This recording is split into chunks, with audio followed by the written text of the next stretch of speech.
Hello, my name is Deborah Udechukumadubuko of the Unique Originals Clothing. I am a professional fashion designer and I'm so excited to have you here. I'm so excited to guide you, to teach you how to draft pattern, how to manipulate pattern, how to cut, how to sew, not just how to sew very well. So I'm going to assure you that you are in the right place. This is where you should be. So you just have to sit back and relax and learn. Okay. I'm also going to hold your hands tightly and tell you that if you grab your book and your pen and you stay locked in and you're listening well, you're going to get the most out of this class. Like this is going to be like one of the most rewarding course you do, because over here we break things into the tiniest details, like step by step into the tiniest details. So if you're a beginner with zero knowledge about sewing, this is for you, because over here we'll teach you step by step. And again, if you have been sewing for a period of time, for years, but you struggle with the basics, this is where you should be, because that basic that you struggle with, this is where we teach you everything you need to know.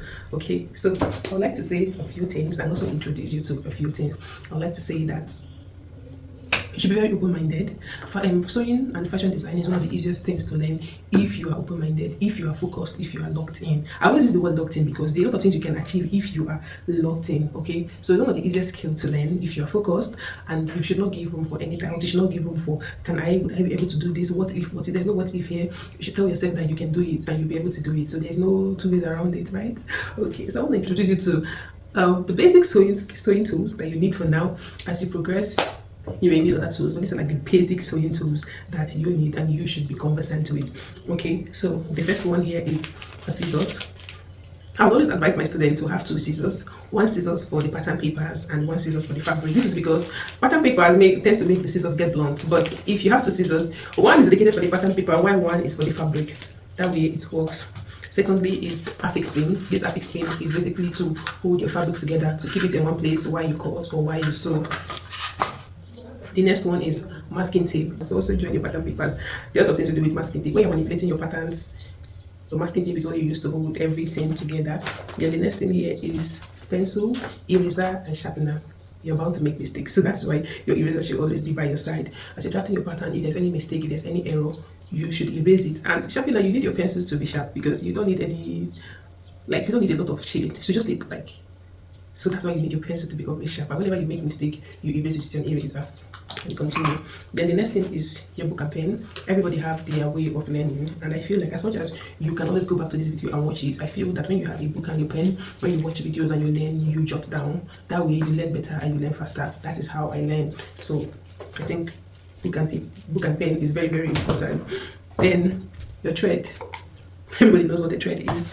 Then for your rulers, the curved ruler and the straight ruler. The straight ruler is used to connect straight lines on the body, while the curved ruler is used for the curved part of the body.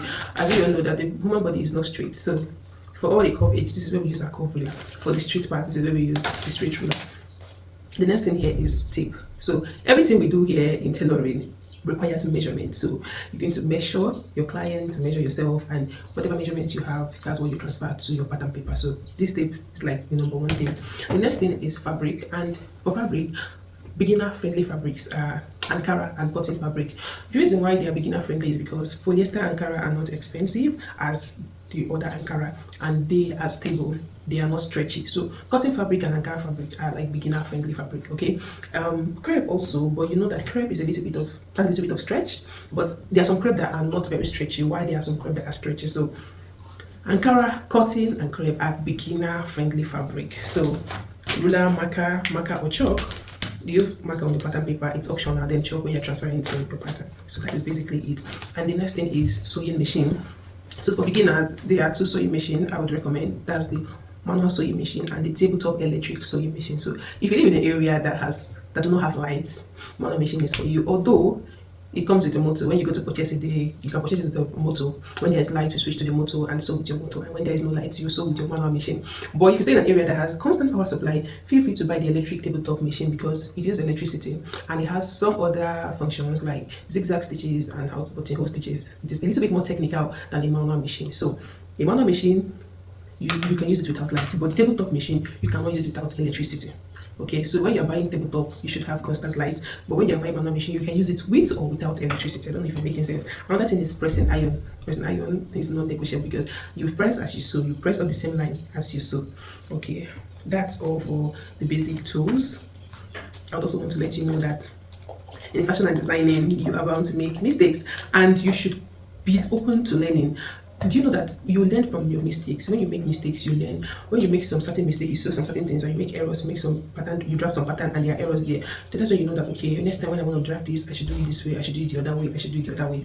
But then when you make mistake and you ignore it and you just move ahead and ahead, let me just cut it like that way, let me just sew it that way, let me just do it that way. You're not doing yourself any, you're not doing yourself any favor, because I mean you're not learning the process. Okay, but when you draft things that are incorrect, or you sew something that is not like, that doesn't have a nice fitting, you lose it up. There's a fashion tool sewing tool called seam ripper. The reason why you have a seam ripper is so that you can rip your seams. When you make mistake when sewing, you can loosen the stitches up and re-sew it. So I know there, as much as there are people who learn fast, once something is introduced to them, they learn immediately. You should also know that constant practice is the only way you can assimilate whatever you have learned into your brain. Okay, so you should be open to learning, you should be open to practicing, be open to mistake, because you are bound to make mistakes. So that's it for the sewing tools. I don't think there's any other thing I'm missing. If there's any other thing I'm missing, I'm going to attach the picture. So for the sewing machine, as you progress, as you go, you can choose to buy industrial weaving machine or industrial sewing machine. But for now, a manual sewing machine and a tabletop machine will do the job. With your scissors, your tape, your everything to do the job. Okay, from here now we're going to progress into tape reading and how to take accurate body measurements, and also familiarize you with some sewing terms. So moving further to tape reading and accurate body measurement, because see, making a beautiful outfit, a well-fitted outfit, start from getting the accurate body measurements.